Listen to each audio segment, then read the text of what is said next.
Hi everybody, Chris from BattleGoat Studios. And George from BattleGoat. Happy New Year's from all of us. Some of you might have noticed that just before Christmas, Galactic had Update 3. Another major update came out for the game. We wanted to take a couple minutes to talk to you guys about the improvements that came in that one.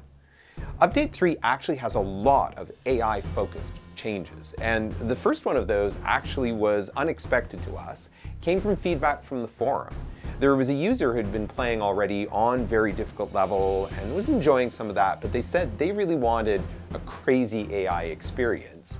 So based on the feedback they got, when you're setting up your Galaxy, you can now set up the AI to have a cheat level, where it gets a 25 or 50 or 75% boost on its build times and research times. So if you really want to turn the game into sort of a roguelike, you can crank those things up, and that's an option. Although the default is still no AI cheating, that's one way to get a more challenging experience.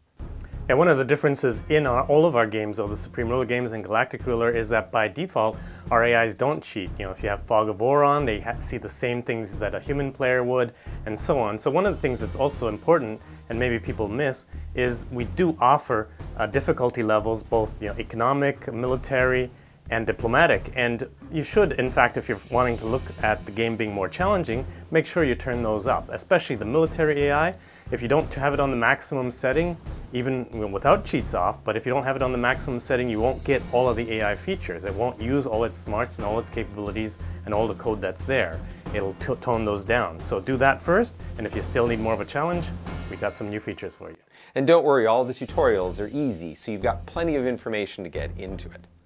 On the AI side, another thing that players have available to them is there's planetary governors, and that was in the game at release. Our first update introduced profiles, so as you manage different planets, you could quickly go between military, balanced, and industrial. Update 3 adds a new profile called Outpost. We realize a lot of players are exploring the galaxy to take over planets and mine them for resources and that sort of thing. So when you set the Outpost profile, it has the governor already set with priorities that are going to match that need that you've got. And one other thing on the AI, this one goes to the combat, is that some changes were made around how AI opponents, AI units, determine what we call a fight or flight response. That when they're being shot from out of range, we've made some updates to how they decide if they should move forward to engage or run away to find reinforcements.